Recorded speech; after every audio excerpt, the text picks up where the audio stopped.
It had been 3 months since my divorce. 3 long months. The house felt too quiet every night. No music, no laughter, no one asking how my day was. I worked late most evenings just to avoid going home. At the office, I smiled like everything was fine, but inside, I felt empty. My name is Daniel. I'm 36, and I honestly thought my life was over. That Thursday night started like any other. Rain tapped softly against my windows. I was sitting on my couch in sweatpants, eating cold pizza from the box. Then my phone buzzed. It was my boss, Emily Carter. I stared at the screen for a second. Emily never called this late, especially not after 9 p.m. I answered quickly. Hello? Her voice sounded nervous. Daniel, are you home? I sat up straighter. Yeah, is everything okay? There was a small pause. Can I come by? That caught me off guard. My house? Yes. Another pause. Please. I looked around my messy living room.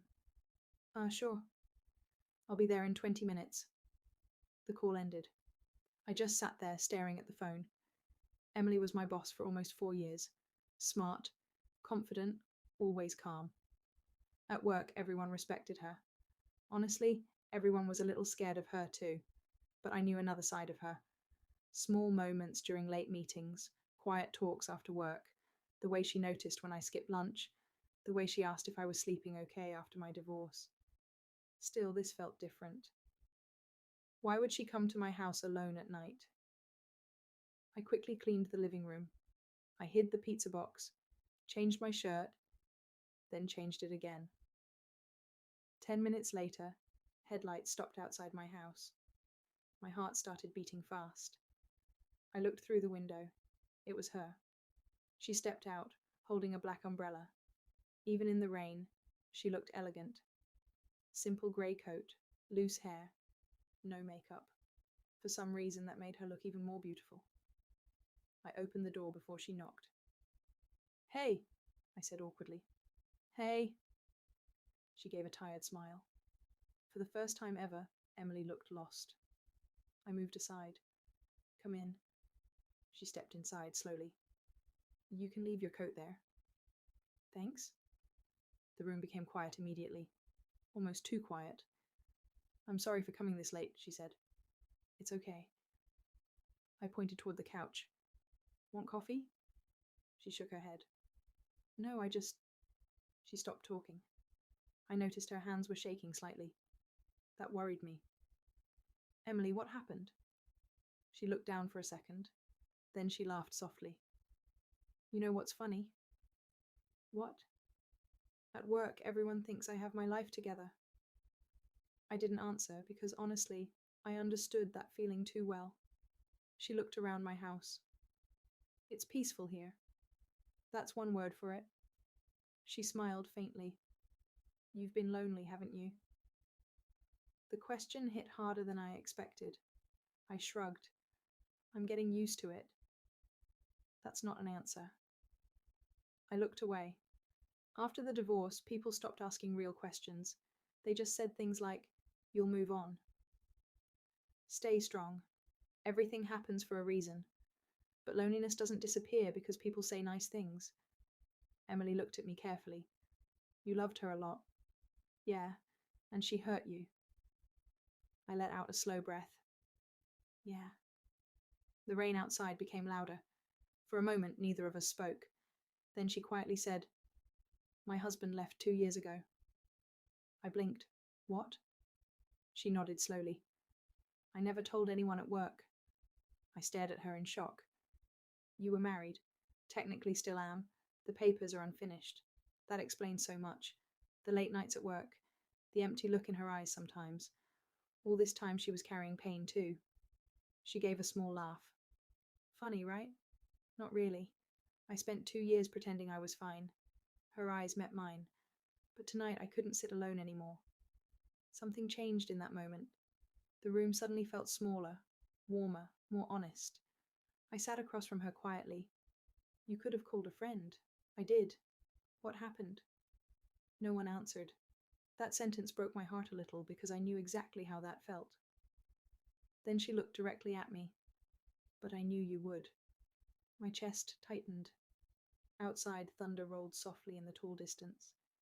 Inside, everything suddenly felt personal, too personal. Emily leaned back against the couch.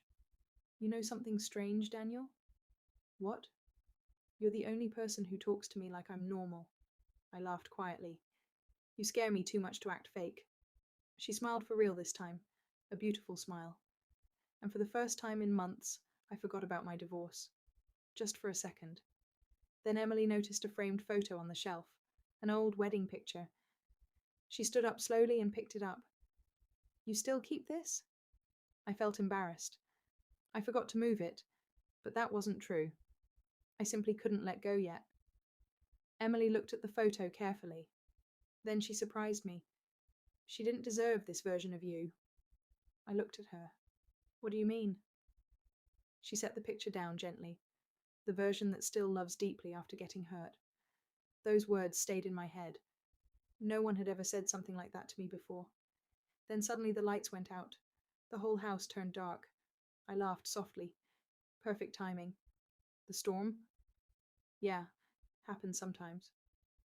Only the rain and distant thunder filled the silence now. Then Emily whispered something unexpected.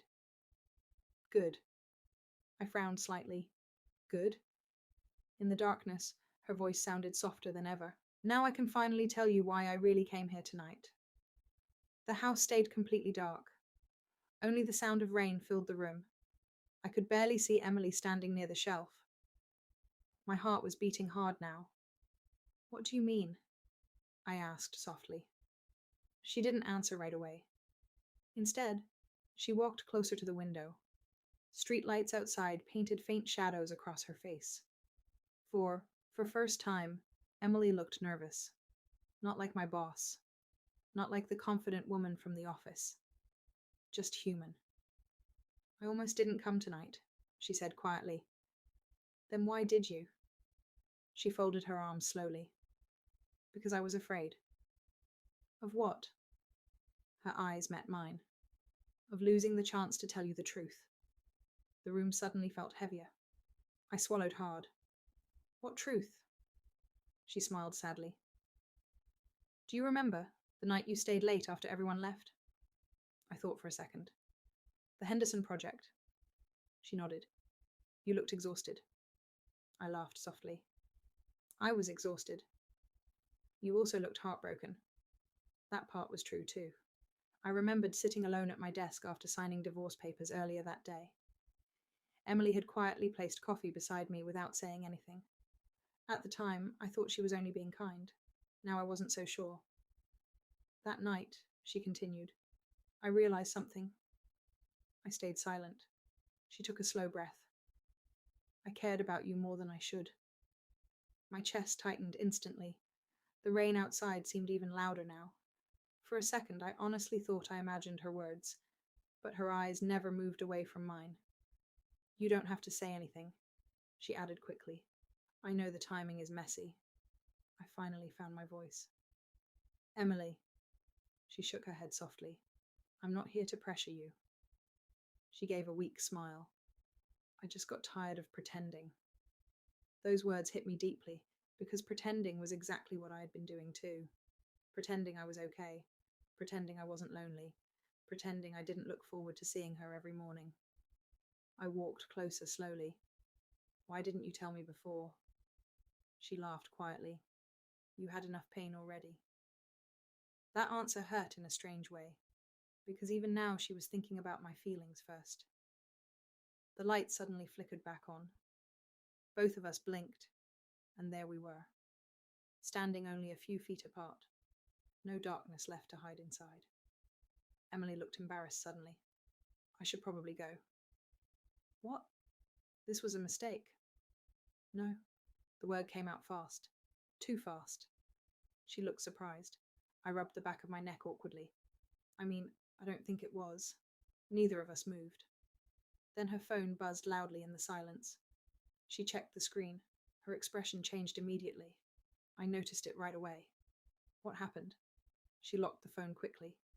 Nothing. That didn't look like nothing. She hesitated, then finally sighed. My husband. The word felt strange in the room. Clear's throat. He still calls? Sometimes. What does he want? He wants another chance. That sentence hit me harder than expected. I looked away for a second. Of course he did. A woman like Emily was impossible to forget. She noticed my reaction immediately. Daniel. I forced a small smile. You should answer him. I don't want to, but maybe you should. She stared at me carefully. Are you pushing me away already? I didn't know how to answer that. Because honestly, I was scared. Scared of trusting someone again. Scared of getting attached again. Scared of losing someone again. Emily stepped closer. You know what your problem is? I laughed softly. Only one. You think love has to destroy you to be real. Her words caught me off guard.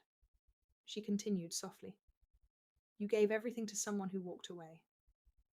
I stayed silent, but that doesn't mean everyone will. For some reason, my eyes started burning a little. I looked down quickly.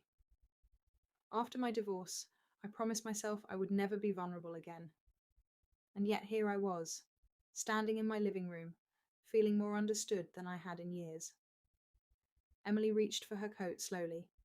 I should leave before this gets more complicated, but before she could move, I gently held her wrist, not forcefully, just enough to stop her. She looked at me quietly. Stay a little longer, I said. The room became completely silent again. Then she smiled, a real smile this time, warm, soft, honest. So she stayed. We talked for hours after that, about everything, our failed marriages, our regrets, the dreams we gave up. At some point, the rain stopped outside, and somehow the heaviness inside me started fading too. Around 2 a.m., Emily looked at the clock and laughed. We have work in 6 hours. I might call in sick. You never call in sick. I'm trying new things. She smiled again. Then suddenly her expression softened. You know something strange? What? This is the first place that has felt like home in years. That sentence stayed with me. Not because it was romantic, but because it was honest, and honest feelings are rare. When she finally stood near the door to leave, neither of us wanted the night to end. Emily looked up at me quietly. So, what happens now? I thought about it carefully, then I smiled. For now, yeah? We stopped pretending. Her eyes filled slightly with emotion. Then she leaned forward and hugged me gently. Not dramatic, not rushed, just real. And after months of feeling broken, I finally felt peace. 1 week later, I learned the final twist. Emily had turned down a huge job offer in another city 2 months earlier, a promotion everyone wanted. She stayed because she didn't want to leave me behind. She never told me. Not until later. That was the moment I realized something important. Sometimes love doesn't arrive loudly. Sometimes it simply shows up quietly at your door on a rainy night, right when you think your life is over,